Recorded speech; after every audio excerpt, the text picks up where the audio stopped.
Assalamualaikum warahmatullahi wabarakatuh. Waalaikumsalam warahmatullahi wabarakatuh. Alhamdulillah, salatu wassalamu ala alihi wa sahbihi wa la ma ba'du. Qala Allah ta'ala fi kitabil karim wa billahi minasyaitonir rajim. Bismillahirrahmanirrahim. Wasari'u ila magfiratin min rabbikum wa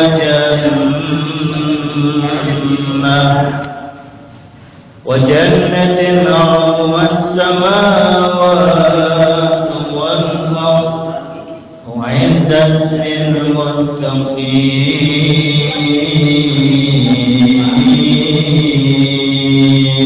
Allah. Amma ba'du, yang saya hormati Bapak Tongsul Rahman, Bapak Haji Marwin Jaminan, sekaligus pembina Ikatan Silaturahmi Rahman, Bapak sekalian yang dimuliakan Allah Subhanahu wa taala, para tokoh masyarakat, Pak RT, Pak RW, ibu-ibu, para pendengar, bapak-bapak semua yang dari masyarakat kita, alhamdulillah, mudah-mudahan semuanya dalam keadaan sehat, amin, dan dipanjangkan umur kita dalam keadaan taat kepada Allah Subhanahu wa taala. Salawat salam kita sampaikan kepada baginda Rasulullah sallallahu alaihi wasallam.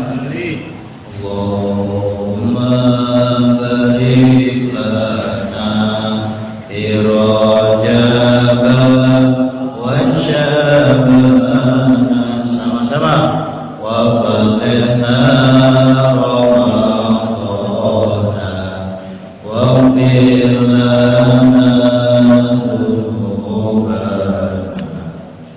Allahumma barik lana fi Rajab wa Sya'ban wa balighna Ramadhan waghfir lana Sallallahu alaihi Muhammad. Salawat kita kepada baginda Rasulullah SAW. Mudah-mudahan yang lagi sakit, yang lagi pusing, mudah-mudahan disembuhkan oleh Allah Subhanahu wa taala. Yang mau dirawat rumah sakit, mudah-mudahan gak jadi. Yang amin dulu Pak De. Yang mau dioperasi nggak usah jadi. Ada sahabat kita tadi sudah saya japri, tadi katanya juga sakit. Tadi saya harapkan untuk hadir. Mudah-mudahan beliau segera disembuhkan oleh Allah Subhanahu wa taala. Sekarang akang kita nih di sini ada tadi lagi sakit katanya. Rencana mau hadir tapi karena lagi sakit izin kepada saya. Jamaah dimuliakan Allah Subhanahu wa taala, kita fokus lanjut ke pengajian kita hari ini terkait dengan fi fadilati Rajabil Murajjab, keutamaan bulan Rajab yang dimuliakan Allah Subhanahu wa taala. Pak De, fokus Pak De ya, Pak Win ya. Ini masuk YouTube loh Pak De. Mohon izin, ini saya rekam. Bismillahirrahmanirrahim. Surah Al-Imran, surat Al-Imran bermula atas nama Allah Ar-Rahman yang Maha Pengasih, Ar-Rahim Maha Penyayang. Wasari'u, dan bersegeralah kalian. Badiru artinya bersegera, wa aqbilu, dan cepat-cepat datang. Ila maghfiratin, kepada ampunan Allah, min rabbikum, dari Tuhan kamu. Ila ma yastahiqu bi al-maghfirah, kepada satu hal yang menghendaki kita untuk meminta ampunan, kal Islam, seperti dalam Islam. Jadi yang belum Islam suruh cepat masuk Islam. Wa taubati, dan tobat bagi kita yang sudah Islam, yang masih sadar diri punya dosa, cepat-cepat bertaubat. Wal ikhlasi, cepat-cepat ibadahnya. Kalau yang sudah rajin itu naikin kelas ke ikhlas Pak. Ini susah nih, biar kita udah tua juga sama ya, tantangan ikhlas itu yang berat. amal apa aja tuh ya, yang korban yang harusnya ikhlas, yang sembahyang ikhlas, yang azan ya. Ikhlas ini kelas-kelas khusus ini ya. Ya belajar memang berat, ikhlas itu berat. Standar kita ini kalau ngamal masih seneng banget kita dipuji orang. Itu manusiawi ya Pak ya.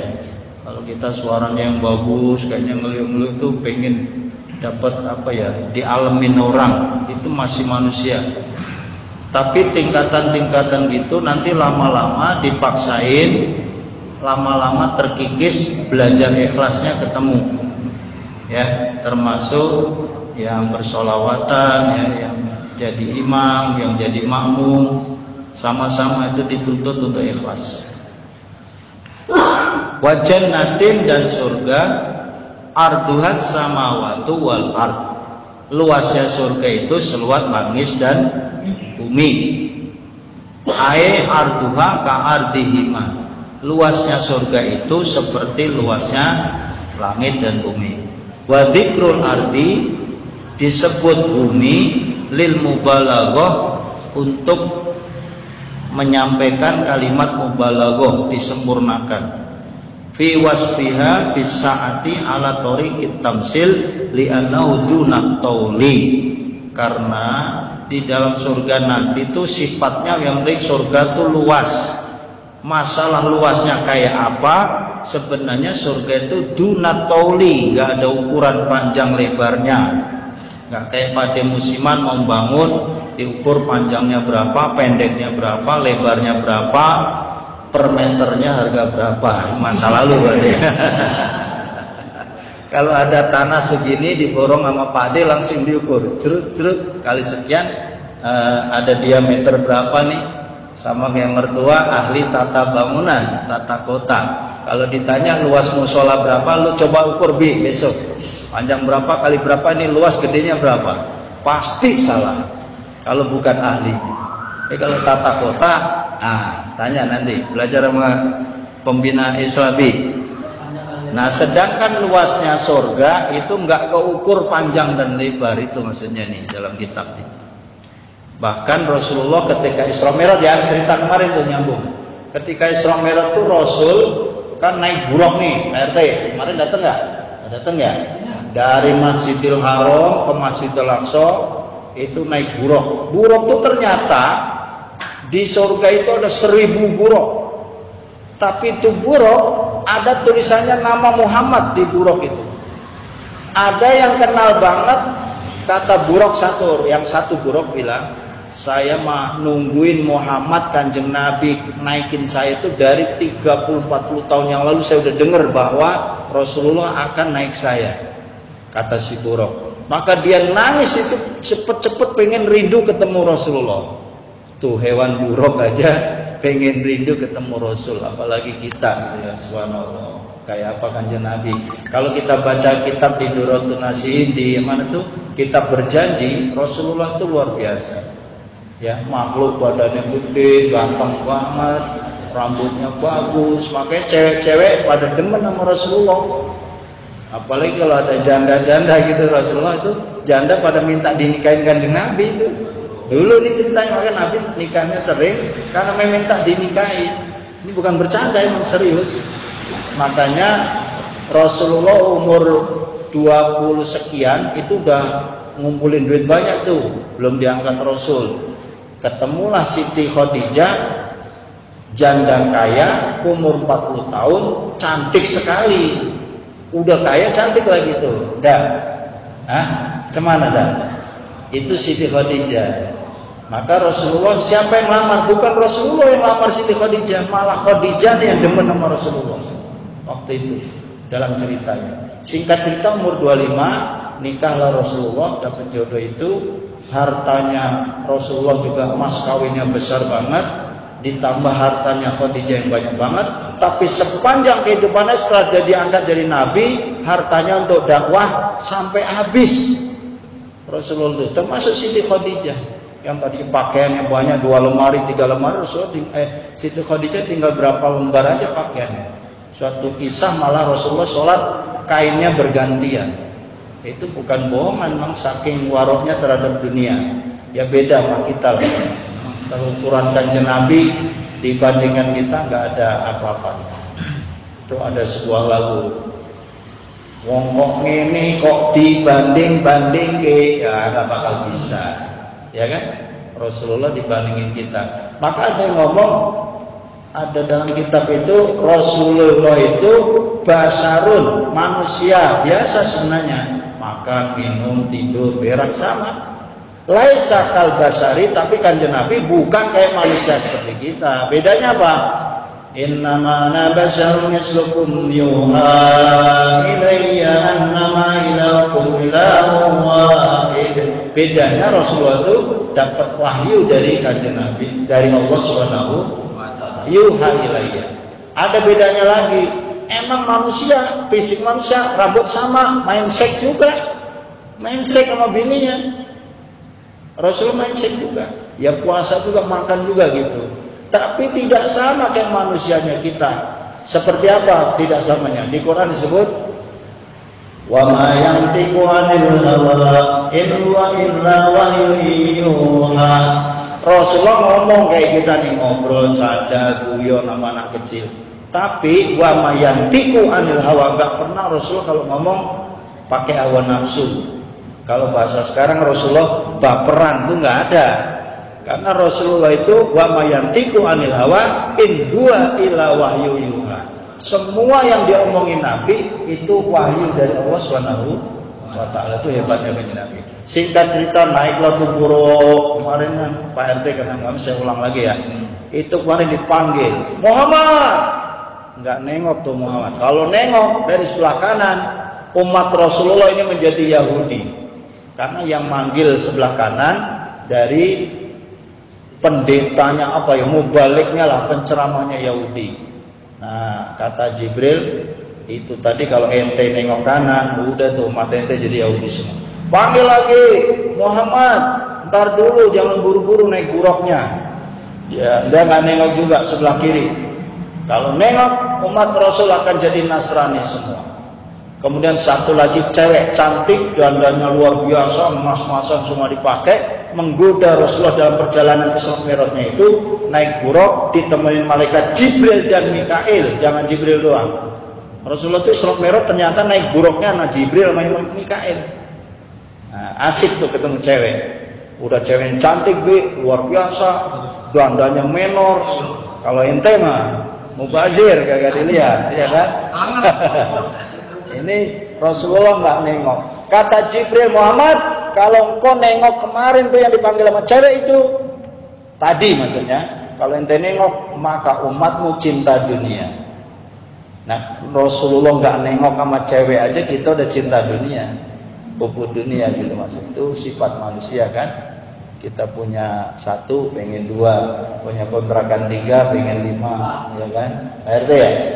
Golongan sudah 3, pengen golongan 4. Kita udah jadi lurah, pengen camat, udah jadi camat, pengen wali kota, udah pengen wali kota jadi gubernur. Itu sifat manusia nggak ada habisnya. Padahal Rasulullah nggak nengok cewek itu. Kalau nengok, wah udah kayak apa tahu. Itu kalau dihubungkan dengan ceritanya Nabi Adam dan Siti Hawa. Ada Qabil dan Habil, ribet lagi cerita sampai pertumpahan darah.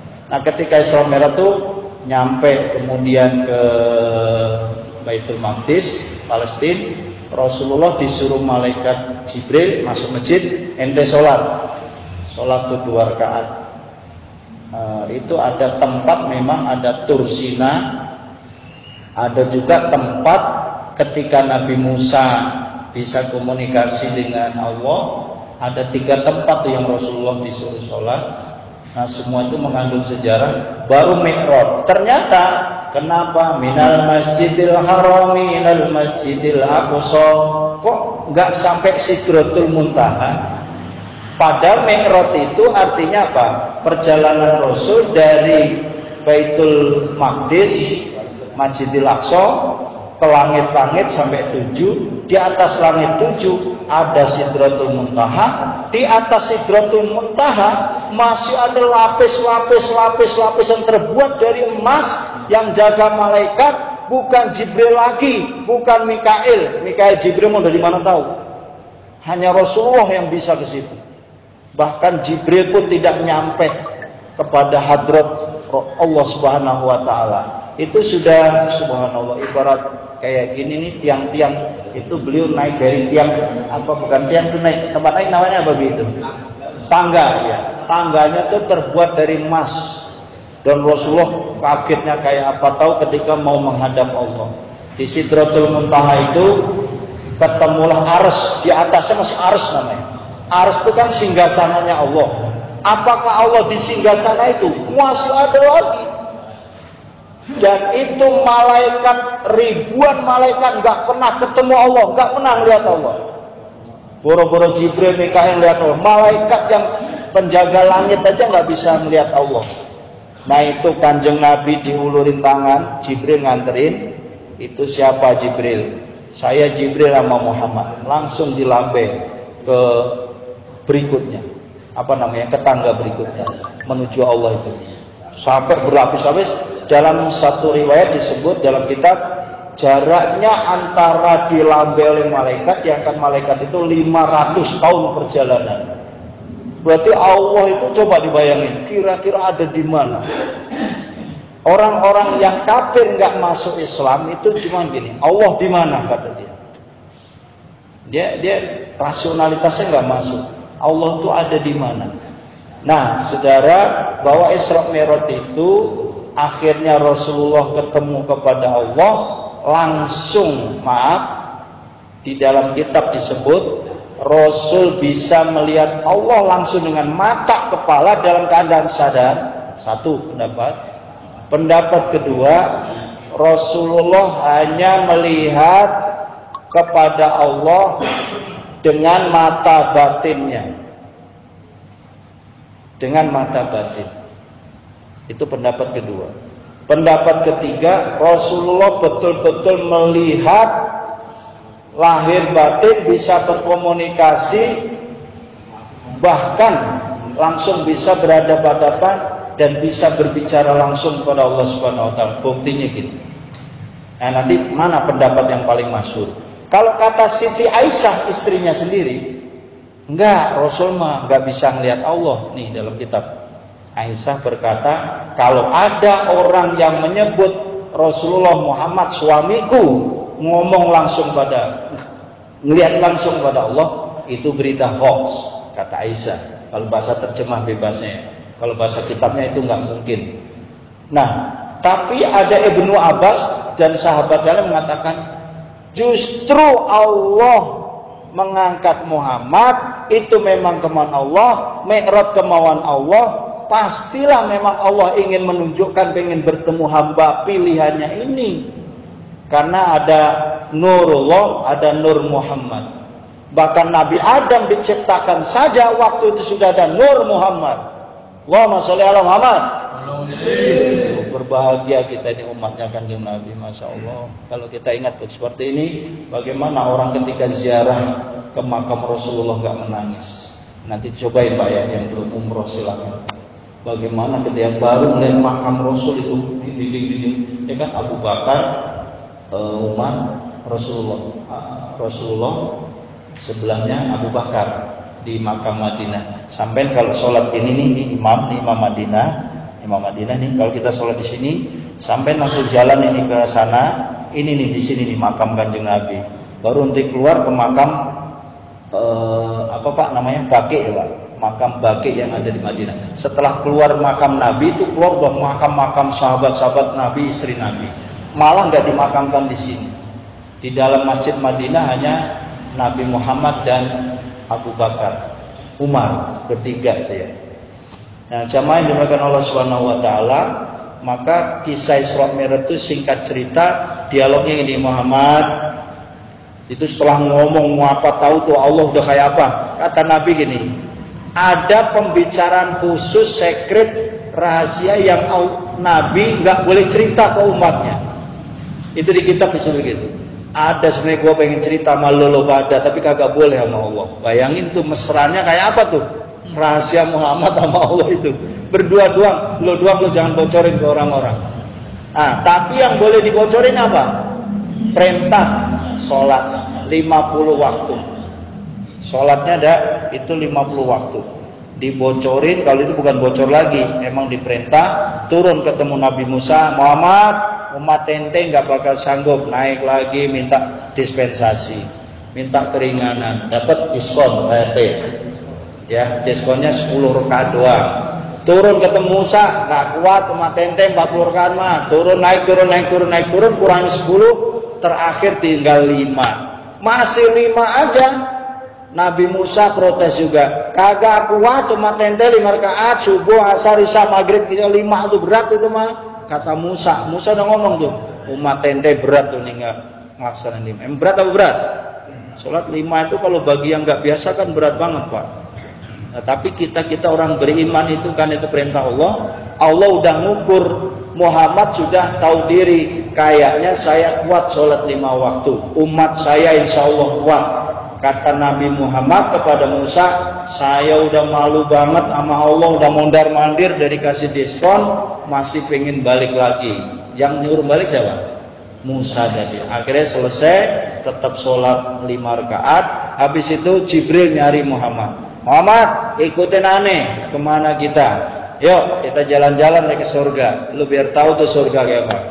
Itu betapa herannya itu Rasulullah ketika melihat surga, malah ainun ro'at, mata nggak pernah melihat keindahan surga. Wala udhurun sami'at, kuping pun nggak pernah dengar keindahan-keindahan surga. Wala khotoro ma fi qalbil basar, bahkan nggak pernah terlintas di pikiran manusia indahnya surga. Itu yang di Quran bilang jannatin tajri min tahtihal anhar, itu masya Allah. Yang namanya itu di dalam kitab itu sebenarnya kayak apa sih sungai-sungai mengalir itu, kayak apa susu. Itu ketika di surga itu apa yang Bi mau, kopi langsung keluar Bi, nggak usah direbus lagi. Susu langsung keluar susu. Anggur keluar anggur. Jadi semua yang diminta oleh penduduk surga itu langsung dikasih cash and carry oleh Subhanahu wa taala. Nah, betapa indahnya di surga. Rasulullah nggak cukup di situ, Jibril ngajakkan neraka. Nih, neraka nih. Kayak begini. Nah, itu Rasulullah sedih sekali melihat neraka. Nah, setelah surga neraka selesai, Rasulullah pelan-pelan diajak turun oleh malaikat Jibril sama Mikail, kembali turun sampailah sekejap doang. Nyampe mana kira-kira? Kembali ke Mekah lagi, Masjidil Haram. Selesailah tuh cerita Isra Mi'raj. Paginya Rasulullah ingin cerita, semua orang tidak percaya bahwa Rasulullah Isra Mi'raj dalam sekejap. Muhammad, cerita apa ente? Semalam saya diisrokan.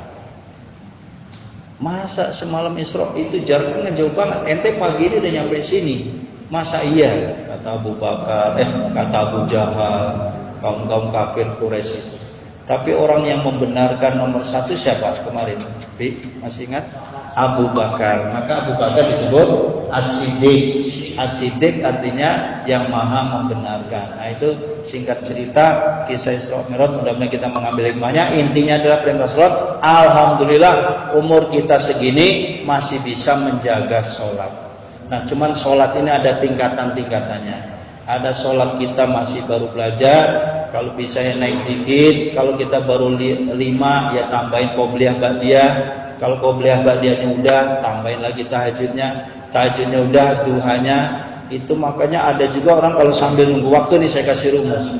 Misalnya waktu masih setengah jam, kalau bisa itu walaupun sambil sholawatan ya, itu kalau bisa itu sholat aja, sholat sunnah. Namanya sholat apa?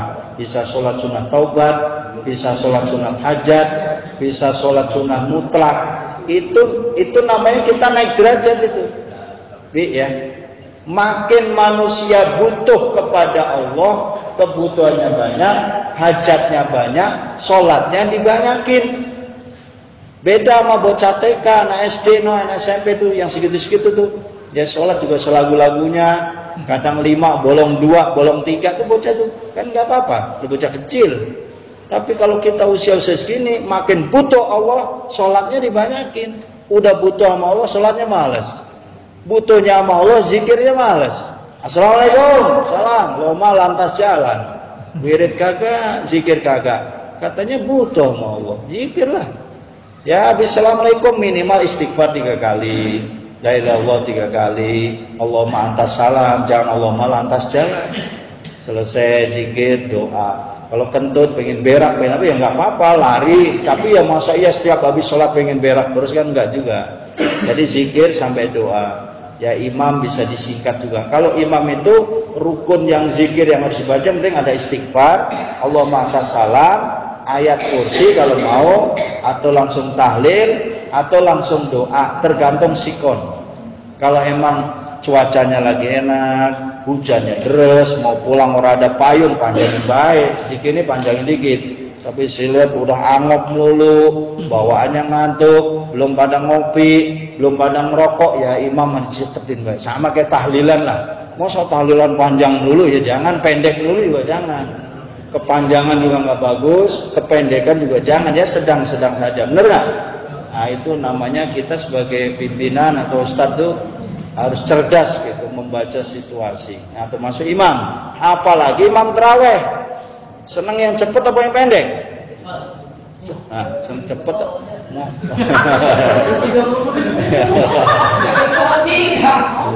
Kadang-kadang tuh pada isya kalau 8:30 tarawih belum rapi, jamaah kan ngedumel banget ya. Nah, makanya dicepetin, kasihan yang udah tua-tua ya kan. Dilambatin, pengennya cepet ya berarti yang sedang-sedang saja. Jadi yang tarawih itu makanya bacaannya boleh jadiin satu napas kalau kuat. Bismillahirrahmanirrahim. Alhamdulillahirabbil alamin arrahmanir rahim maliki yaumiddin. Minimal segitu boleh enggak? Ya boleh. Nah masa imam tarawih Bismillahirrahmanirrahim. Ya, kapan rapinya tuh tarawih? Mana kolek belum dimakan, tadi belum makan nasi, baru lontong 5, tahu 7, es 13 lagi, belum makan tapi, karena belum makan nasi, begitu kan? Orang Indonesia belum makan nasi kan belum makan. Bilang sarapan juga sama, tadi pagi saya belum makan apa-apa, baru makan singkong doang 5 biji, tahu 6, cabai 3, ngopi udah, ngeteh udah, dia bilang belum makan. Nah, nanti makannya di kantor katanya, di kantin. Nah, itulah budaya kita ya.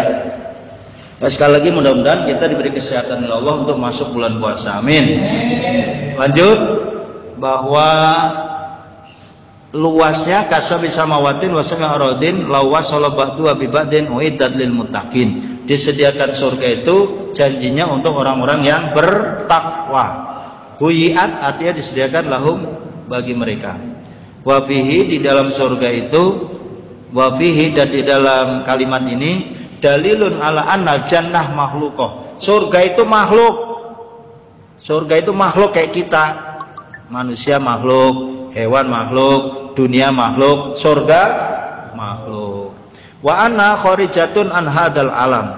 Wa annaha dan bahwasanya surga itu kharijatun keluar an hadal alam dari alam dunia ini. Pertanyaan sekarang, surga ada di mana? Jawab. Surga ada di mana? Ente kalau bisa jawab dapat rokok 2 batang. Enggak dapat sepeda, enggak. Kalau yang di GPK, ibu-ibu Pancasila apa? Sepeda, ambil sepeda. Saya nggak punya sepeda. Ya, gimana Bi? Surga di mana? Pondok Serut. Iya. Terus neraka juga di mana? Penjelasan yang Isra Mi'raj kemarin ada tuh. Nah, tadi tuh ada ceritanya. Kenapa Rasulullah itu dimi'rajkan? Ente tahu enggak? Ternyata ada kisah di kitab Duratun Nasin itu si langit, langit. Kalau ente ngomong langit di mana? Kita di langit nih. Masa langit ke bawah? Langit ke mana, Pak? Langit itu di atas. Siapa penghuni langit? Paham? Ya malaikat, kan di sana. Maka ketika berdoa tangannya kemana? Masa berdoa begini tangannya? Berdoa begini kan? Mintanya ke atas. Maka kalau orang Jawa, orang tua kita dulu ngomong, eling le karo sing ning dhuwur kae. Jadi imannya kemana tahu tuh?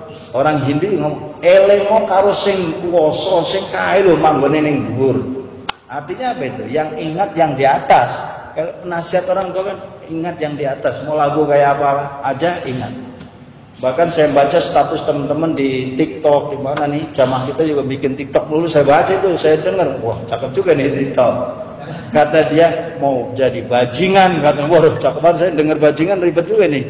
mau nakal, mau brengsek, mau apa itu seolah-olah itu. Jangan lupa tinggalin sholat, masih kerjakan sholat. Itu status TikTok teman kita gitu. Oh cakep juga nih. Artinya apa? Kita mau gimana aja jaga sholatnya. Jadi protesnya langit itu dia berantem sama bumi ceritanya. Lagi dialog sih nggak berantem, sambil ngopi dia ngomong. Bumi, ente mah di bawah, aneh di langit, aneh di atas. Cakepan aneh sama ente. Kata bumi apa? Oh enggak, bumi ini tempat yang indah, ada pohon, ada ini, ada itu, makanan apa semua ada dalam bumi, ada manusia. Masingnya ya itu langit. Oh di atas kok. Luar biasa, ada surga, kata si langit.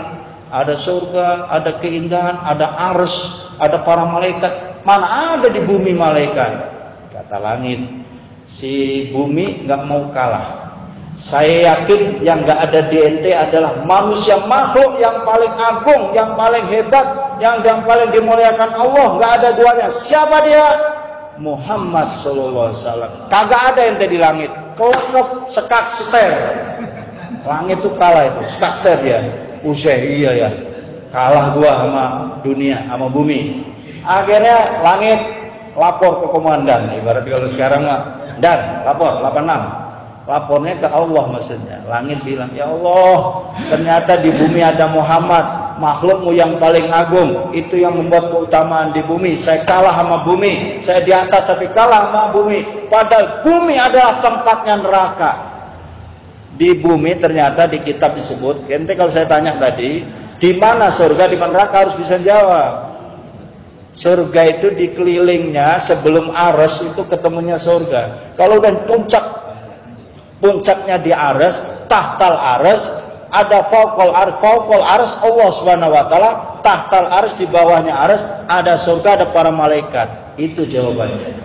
Tapi bumi dalam kitab disebutkan neraka. Itu di bumi lapis ke bawahnya 7, di bawah lapis ke-7 juga. Itu saking masya Allahnya berarti ya. Itu kan hanya gambaran. Yang sekali lagi kalau udah ngomong surga neraka, jawabnya Allahu a'lam bissawab. Tapi para ulama dalam kitab seperti itu ya. Nah singkat cerita, Allah mengkabulkan permintaannya langit. Ya wes langit, karena kamu minta Muhammad naik ke atas, nanti saya panggil Muhammad lewat lewat Jibril. Jibril, kamu ke surga, ambil buruk, jemput Muhammad, Isra dari Masjidil Haram ke Masjidil Aqsa, langsung saya. Itulah dikabulkan doanya langit. Langit aja protes mau lapor komandan, 86 siap di 87, kira-kira begitu dah. Akhirnya itu dikabulkan peristiwa Isra Mi'raj itu. Jemaah, lanjut sedikit. Wasari'u itu qara'a ahlul Madinah, wasam wasari'u, wa-nya dibuang bila wawin tanpa wawu, wa qara al-akhirun, dan membaca yang lain bil wawi ada pakai wawu. Ila mafiratin, kepada ampunan min rabbikum Tuhanmu, aibadiru wasabiku ilal amal, cepat-cepat beramal yang baik. Allati tujibul maghfirah, yang dengan amal itu pasti dapat ampunan Allah. Qala Ibnu Abbas, berkata Ibnu Abbas, ilal Islam, asal Islam yang belum Islam. Mudah-mudahan yang dengar ini kalau non muslim cepat masuk Islam. Sekarang ini banyak orang non muslim masuk Islam. Ada dari agama Konghucu, ada Buddha, ada Cina masuk Islam. Ada pengajian bagus banget di YouTube itu ya, namanya Sabilut Taubah, pimpinan Gus Ikdam Jawa Timur. Subhanallah. Itu pengajiannya itu kalau bahasa dia garangan semua. Garangan ki apa? Wis kalangan gak karu-karuan lah gitu. Dari artis, dari narkoba, dari kumpul satu blek ngaji, namanya Majelis Taklim Sabilut Taubah, pimpinan Gus Ikdam. Udah nonton belum? Dan viral di YouTube, viral di TikTok, viral juga di televisi. Ya silahkan lihat itu untuk komparasi ya, perbandingan kita, supaya bapak-bapak itu bisa ngajak yang non muslim bisa masuk Islam. Tapi jangan dipaksakan. Islam la ikraha fiddin, tidak ada paksaan. Ada ilal hijrah, ada juga yang bilang cepat suruh hijrah. Wa qala duha ilal jihad, segera berangkat jihad. Ilal a'mali sholihah, segera beramal yang soleh. Insya Allah. Nih gini, sebagai motivasi terakhir bahwa kitab ini intinya Bapak-bapak, bulan Rejab ini bulan luar biasa, ini sampai belum keutamaan Rejab ya. Tadi ada satu statement yang bagus sekali ya, belum kebaca oleh kita. Tapi siapa saja yang menghidupkan bulan Rajab, kemudian man ahya awal lailatul min Rajab lam yamut qalbu, hatinya tidak mati. Idza matatil qulub, kalau hatinya mati, wasaballahu khaira, Allah akan limpahkan kebaikan min fawqi ra'si soban wa kharaja min dzulika yaumin waladat wa yasfali sabina, masyaallah. Yang menghidupkan malam Rajab kayak kita ini enggak harus malam pertama, malam 2, malam 3 kita baca sholawat, kita isi ngaji Quran, apalagi baca sholawat itu hidupnya, hatinya akan dihidupkan Allah, diberi kebaikan yang banyak, kemudian semua dosanya hilang. Kayaumin waladat ummu, seperti ibu baru melahirkan bayi. Jadi kalau yang menghidupkan Rajab, apa mau begadang nggak nonton bola, begadang bola sebenarnya nggak apa-apa, sambil bola itu zikir, cool gitu ya. Karena kita astagfirullah. Rabbik fir wali walidayya wa tub alayya, Rabbik firli warhamni wa tub alayya. Mau 70 mau 100 kali. Makanya tasbih ini sebenarnya ngingetin kita. Oh Pak Ustadz, emang ada ayatnya itu kalau zikir pakai tasbih? Orang ada. Ayatnya cuma udkurullaha katsira wasabbihu bukra. Sebenarnya ada udkurullah zikira banyak, wasabbihu bertasbihlah. Inilah tasbihnya. Cuma ngingetin aja Wali Songo ini suruh bikin ini. Lah ini dibikin 33 karena hadis 33 kali 3 99 nama atu jadi cepet. Masih orang paham juga, aji sama camur. Ini nih, ini ada yang main, jangan dikira sembarangan. Ada juga sekali ada ditempel di mobil, kepajangan doang.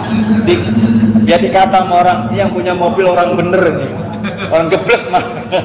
Kalau hanya dipajang geblek malah. Tapi kalau dibaca sama zikir, kenapa sih? Itu ngapa sih Pak Ustadz bawa itu dulu? Jangan salah. Saya NU dari kecil itu orang tua kita kakek-kakek emang ini nih Pak nih. Dulu kalau zikir, subhanallah udah 3 diangkat begini sama dia. Alhamdulillah, Allahu Akbar, dikasih kode aja. Termasuk zikir bidah, motong sapi, motong kebo, ini dihitung pakai ini dia. La ilaha illallahnya sejumlah 1000 kali. 1000 kali jamaah kita jumlahnya 10. Berarti masing-masing cepek, Pak Haji cepek kali 10 berapa? 1000 kali. Oh itu lampu itu yang terang tuh sampai kelihatan gelap saya. Saking lamanya la ilallah. Namanya zikir fidah. Fidah artinya tebusan. Kalau ada orang mati, dosanya pengen ditebus, dia potongin sapi, diniati doanya untuk fidah penebus dosa dari yang mati itu. Lo percaya boleh, kagak percaya boleh. Doa nyampe nggak? Nyampe. Sapinya nyampe nggak? Kagak. Sapi mah kita yang makan dah. Ya, daging, gulai, besek. Besek siapa? Lo mau anterin ke kuburan besek. Lo yang bawa lo makan. Walaupun ada juga sampai hari ini ada apa besek orang mau makan, Pak. Jadi ada sebagian jamaah kita ini ketakutan makan besek. Kalau saya memang benar dari kecil nggak pernah makan besek. Yang saya makan nasi, dagingnya, besek yang dimakan goblok. Bener ya, Bi? Ini bercanda tapi ada muatannya gitu. Mudah-mudahan didengar sama ibu-ibu yang nggak mau makan besek. Ada, sampai hari ini masih ada yang nggak mau besek. Jadi dia ketakutan, katanya siapa-siapa orang yang makan besek dari tahlilan, maka dia cepat mati. Nah, lu mati mah mati baik, nggak ada urusannya dengan besek. Itu akidah salah, Pak. Mati justru kalau bahasa saya gini, justru kalau sering-sering makan daging dari tahlilan umur kita panjangan gitu ya. Manjangin apanya? Panjangin rezekinya. Aturan makan di rumah nggak makan. Aturan lu ngerokok beli di warung Akang, warung Ujang, warung Pak Haji, dapat rokok di situ sebatang 2 batang. Alhamdulillah. Makanya ikut aliran yang tahlil, Pak. Kalau kita saudara kita meninggal, encang-encing kita meninggal, keluarga kita meninggal, tahlilin. Jangan sampai nggak tahlilan. Ya kalau buat 7 hari 7, 15, 40, 100, 1000, haul 1, haul 2, haul 3, baru entek-entekan. Nah itu Pak Wim. Entek-entekan itu bidaan tadi. Itu listrik kayak mati tuh. Saking lamanya 5000 tahlil pernah saya juga ngikut jamaah tahlil. Cuma kalau umur-umur imannya masih seperti kita masih muda kayak Ebi, mau dipanjangin mau pendek sama aja, binat ini hisaro. Kalau bahasa Betawi amplope podo wae Mas. ya tahlil panjangin pun. Mungkin kali yang mimpin yang gedean kali ini. Jadi waktu itu kalau di Besek dikasih goceng mau 2.000 rupiah berapa aja di Jawa tuh. Dan itu sampai hari ini. Itulah yang dikemukakan oleh para sunan Songo. Ya, ada sunan di Surabaya, Sunan Derajat, Sunan Ampel, kesinian lagi ya Bobi, sunan di Demak tuh, Kalijogo, bukan Jogo Kali. Kalijogo ya kan, sampai mentok di sana Syekh Sultan Waliullah Hasanuddin ya. Begitulah kita ngambil karomah karena sudah malam. Terima kasih atas segala perhatian. Mari sama-sama kami malam Rejab kita baca istighfar. Astagfirullah Rabbal baraya. Astaghfirullah minal khotoya. Astaghfirullah Rabbal baraya. Astaghfirullah minal khotoya. Allahumma salli wa sallim wa barik alaihi wa ala alihi. Terima kasih atas segala perhatian. Mohon maaf atas segala kurangan. Assalamualaikum warahmatullahi wabarakatuh.